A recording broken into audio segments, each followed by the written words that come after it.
Assalamualaikum warahmatullahi wabarakatuh.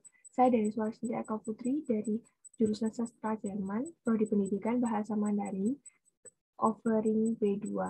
Di sini saya akan mempresentasikan hasil kerja saya.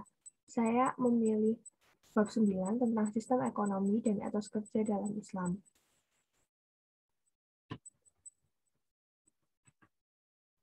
Materi-materinya adalah A. Sistem ekonomi Islam, B. Respon Islam atas transaksi ekonomi modern, dan C. Etos kerja dan kemandirian hidup. Yang pertama adalah sistem ekonomi Islam. Pengertian sistem ekonomi Islam yaitu ilmu pengetahuan sosial yang mempelajari masalah ekonomi rakyat yang diilhami oleh nilai-nilai Islam. Pendekatan Islam dalam ekonomi antara lain, konsumsi manusia dibatasi pada tingkat yang bermanfaat bagi kehidupan. Yang kedua, alat pemuas dan kebutuhan manusia harus seimbang. Yang ketiga, pengaturan distribusi dan sirkulasi barang dan jasa dan nilai-nilai moral harus ditegakkan. Yang kedua adalah nilai-nilai dasar dan instrumental ekonomi Islam. Nilai-nilai dasar ekonomi adalah A. Kepemilikan.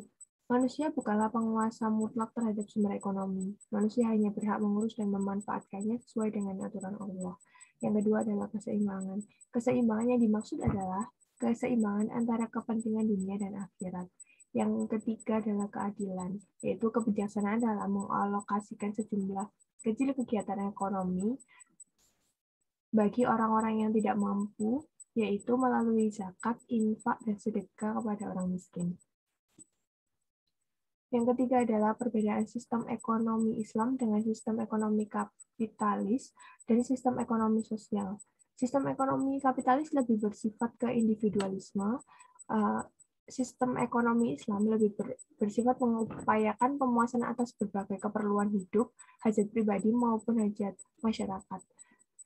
Perbedaan sistem ekonomi Islam dengan sistem-sistem ekonomi lainnya adalah satu, asumsi dasar sistem ekonomi Islam adalah syariat Islam. Kedua, prinsip ekonomi Islam adalah penerapan asas efisiensi dan manfaat dengan tetap menjaga kelestarian lingkungan alam.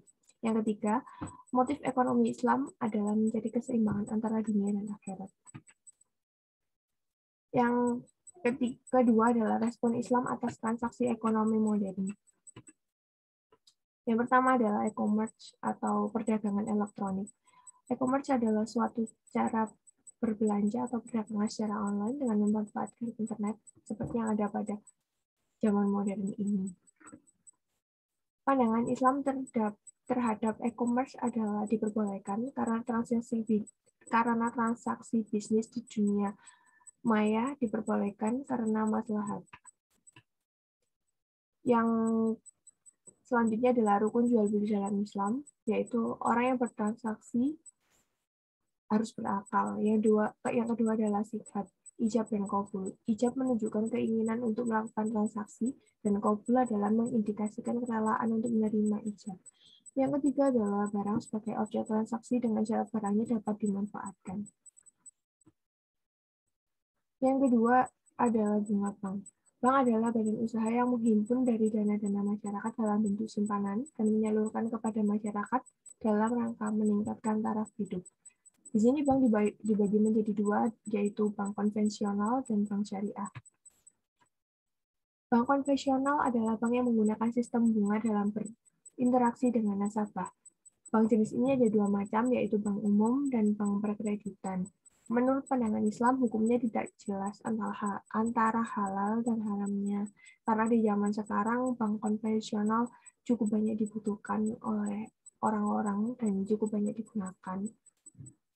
Yang kedua adalah bank syariah dan praktiknya. Bank syariah adalah bank yang dirancang sesuai dengan ajaran Islam. Perbankan Islam yang beroperasi atas prinsip syirkah atau mitra usaha. Bagaimana dengan hukum bunga bank, riba atau bukan? Dilihat dari fungsi dan peranannya yang bermanfaat bagi manusia dan masyarakat, dalam perekonomian modern sekarang, keberadaan bank dapat dibenarkan dalam ajaran Islam. Menurut beberapa ulama, guru besar mengatakan bahwa hukum bunga bank adalah riba. Yang ketiga adalah etos kerja dan kemandirian hidup. Pertama adalah etos kerja Islami. Kerja adalah sebuah aktivitas yang telah direncanakan, dilakukan, demi mendapatkan nilai lebih dalam memenuhi kebutuhan hidup. Seorang muslim harus memiliki prinsip bahwa bekerja adalah beribadah, sehingga dapat menjadikannya landasan untuk mencari ridho Allah Subhanahu wa taala. Cara-cara seorang muslim untuk mendapatkan ridho Allah Subhanahu wa taala adalah menyadari pekerjaannya terkait dengan Allah sehingga membuat dia bersikap cermat. Yang kedua adalah bekerja dengan cara yang halal. Yang ketiga adalah tidak memberikan beban berlebihan pada bekerja, alat produksi, atau binatang dalam bekerja. Yang terakhir adalah tidak melakukan pekerjaan yang melanggar aturan Allah dan bekerja secara profesional. Karakteristik etos kerja dalam Islam adalah 1. Baik dan bermanfaat. 2. Kualitas kerja yang mantap. Yang ketiga, kerja keras, tekun, dan kreatif.